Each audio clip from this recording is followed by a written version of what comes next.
Most people approach retirement the wrong way around. They work for 40 years, put away whatever they can, watch a few account balances grow, and then hope that by the time they finally stop working, the pile will somehow be large enough to solve everything. No structure, no clear design, no serious thought about what their money is actually supposed to do once the paycheck disappears.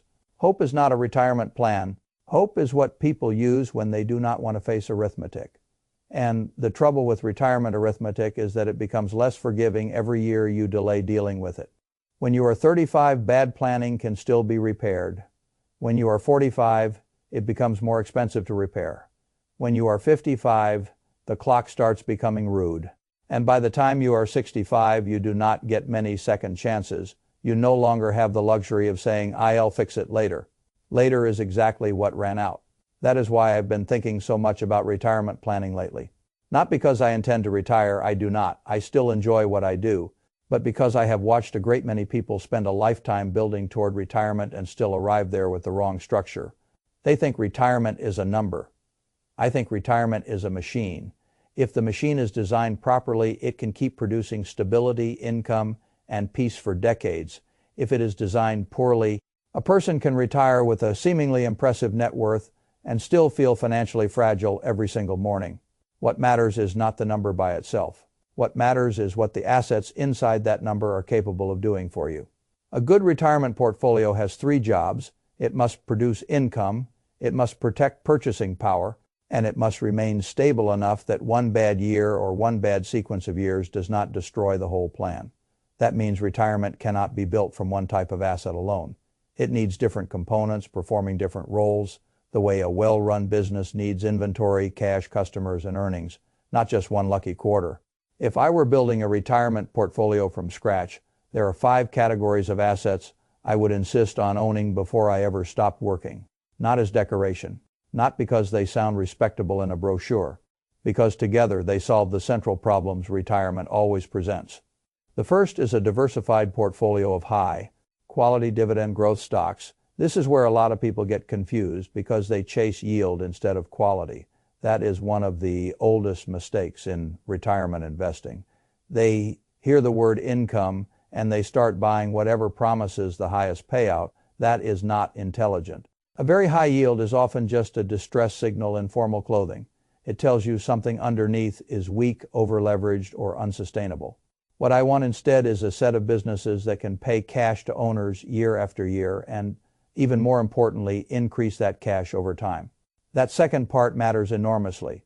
Anyone can buy a stock with a dividend today.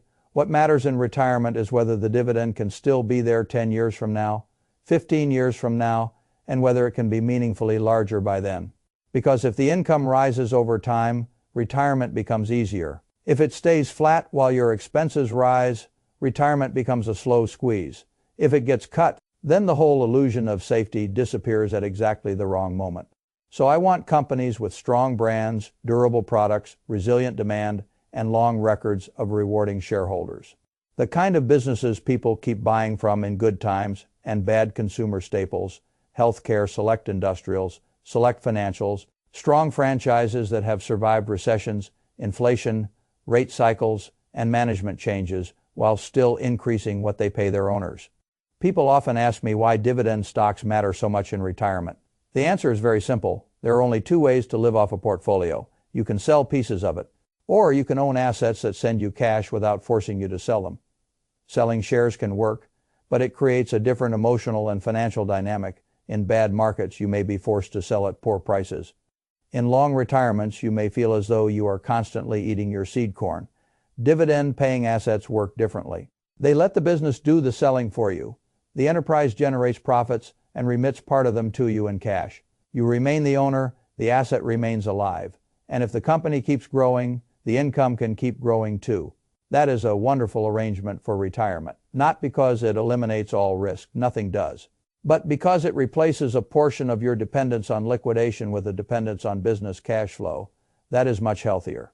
Now, I would never rely on just 1 or 2 dividend names. That is vanity disguised as conviction. A retiree does not need cleverness.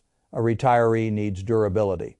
So I would spread the exposure across a meaningful number of companies, or even use a carefully chosen dividend-focused fund as part of the mix. The principle is the same: reliability first, growth of income second, excitement not required. The second essential asset is a low-cost SP 500 index fund that you do not touch unless you truly have to.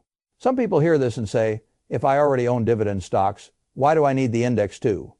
Because retirement needs both income and silent long-term growth. The dividend portfolio is your cash engine. The index fund is your growth reservoir. You need a part of the portfolio whose job is not to pay you today, but to continue compounding in the background for the years when inflation surprises you. Healthcare costs rise more than expected, or you simply live longer than your original plan assumed. Longevity is one of the nicest and most expensive surprises a person can receive. If you are fortunate enough to live deep into your 80s or 90s, you do not want a portfolio that was built only for the first 10 years of retirement. That is why broad market growth matters. I like the SP 500 for the same reason I have always respected simple, broad ownership. You are not betting on a single CEO, a single product cycle, or a single industry. You are buying a large slice of productive American enterprise and letting competition, scale, and time do much of the work. The weak companies eventually lose importance.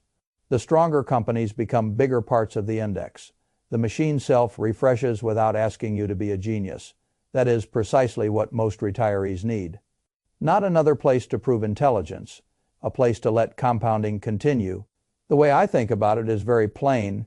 If the dividend portfolio is your retirement paycheck, the SP 500 fund is the part of the estate still at work on the night shift. You do not reach into it casually. You do not stare at it every week asking whether this was a good month. You let it grow. You let time help you. And if one day a large unexpected expense or a very long retirement demands more from the portfolio than the original income layer can comfortably provide, then you have a deeper pool of capital still growing behind the scenes. That is why it belongs in the plan. The third asset is income, producing real estate, or, if you do not want the operational burden, carefully chosen real estate investment trusts. This is another area where people make two opposite mistakes. One group romanticizes real estate as though every rental property were a little gold mine that can do no wrong. The other group dismisses real estate entirely because they do not want tenants, repairs, and paperwork. I have no ideological commitment to either side. I care about what the asset actually does, and what good real estate can do in retirement is very valuable. It can produce recurring income. It can diversify the portfolio away from pure stock market dependence. And importantly, rent often adjusts upward over time when the cost of living rises. That last part matters because inflation is one of retirement's great hidden enemies. It does not have to be dramatic to be damaging. Even moderate inflation compounds mercilessly across 2 decades. If you retire on a fixed income stream that never adjusts, life gets narrower every year. Real estate, unlike many fixed income instruments, often has a built-in way of moving with inflation because shelter is a basic need and rents eventually reflect the broader cost environment. Now, I am not talking about your primary residence when I say this. A house you live in may be emotionally important and financially stabilizing, but it does not send you a paycheck. It costs taxes, insurance, repairs, and upkeep. That is not a criticism. It is just a distinction. The retirement asset I care about here is the one that throws off monthly cash flow. If you are the sort of person who can manage property well, a good rental bought intelligently and financed sensibly can be a powerful retirement asset. If you do not want that operational life, then REITs can give you exposure to income, producing real estate without forcing you to become a landlord. Either path can work if the underlying properties and economics are sound. What I like is the presence of a real asset that generates income from a human necessity and often reprices with inflation. That is useful. The fourth essential asset is inflation. Protected government securities, whether Treasury inflation-protected securities or similar instruments designed specifically to defend purchasing power. A lot of retirees underestimate inflation because they think in nominal dollars. They say, my portfolio is paying me $50,000 a year, and they feel comforted by the stability of that number. But the number is not the point. What matters is what the number can buy. If costs rise year after year and your supposedly safe assets do not adjust, then your retirement plan is slowly being hollowed out while the statement still looks civilized. That is why I like having a dedicated inflation defense component in the portfolio. This is not meant to be the growth hero. It is the shock absorber when inflation surprises on the upside. A plain fixed bond can become a very poor companion. It keeps paying what it promised while the currency buys less. TIPS work differently. The principal adjusts with inflation, and the interest is calculated on that adjusted value. This does not make you rich. That is not its job. It helps keep a portion of your capital from being silently robbed by a rise in prices you cannot control. That is a perfectly respectable job. Retirement needs offense and defense. Stocks and real estate are the offense. Inflation-protected securities are a key part of the defense. Without them, a retiree can become too exposed to the single most common lie in retirement planning, which is the lie that stable nominal income equals stable life. It does not. The fifth asset is the least glamorous and one of the most powerful, a paid-off home, or at the very least housing costs so low and manageable that they do not dominate your retirement. Earlier I said your primary residence is not an investment in the same way a rental property is. I stand by that, but that does not mean housing costs are unimportant. Quite the opposite. Housing is often the largest expense in retirement. Remove or drastically reduce that one expense, and the entire burden of retirement becomes lighter. That is why I care so much about entering retirement without a large mortgage. In theory, some people will say it is mathematically better to keep a low-rate mortgage and invest the money elsewhere. Fine. In a spreadsheet, maybe, but retirement is not lived in a spreadsheet. It is lived in a body that gets older, in a mind that sleeps better when fixed obligations are lower, and in a world where uncertainty is not neatly distributed. The retiree with no mortgage can survive on much less income than the retiree with a large mortgage. That is not theory, that is life. If housing costs are low, market downturns are easier to survive, medical surprises are easier to absorb, a spouse's death is easier to navigate financially. Inflation is still unpleasant, but it has fewer places to attack. A paid-off home gives a retiree flexibility, and flexibility is one of the rarest and most valuable forms of wealth. So if a person is approaching retirement with a mortgage still hanging over the plan, I would treat paying that mortgage down as a serious strategic priority, not because the home is a high-return asset, because the absence of that payment lowers the stress load on every other asset. Now, if you put these 5 pieces together, the structure becomes much stronger than most people realize. The dividend stocks provide recurring and rising income. The index fund gives long-term growth and backup strength. The real estate layer adds another source of cash flow and inflation sensitivity. The inflation-protected securities defend purchasing power. The paid-off home lowers the cost of existence itself. That is a system, not a pile of random accounts, and that is the difference between retiring with confidence and retiring with fingers crossed. Most failed retirements are not caused by one catastrophic decision. They are caused by missing structure. Too much in bonds, too little real income, too much dependence on selling assets, too much housing expense, too little protection against inflation, too much concentration in one idea, or simply starting too late and assuming there will still be time to fix everything in the final years. Time is brutal in retirement planning because it is the one thing you cannot buy back once the window narrows. That is why I tell people to stop asking, what is the best single retirement investment? There is no such thing. What exists is the right combination of assets performing the right combination of jobs.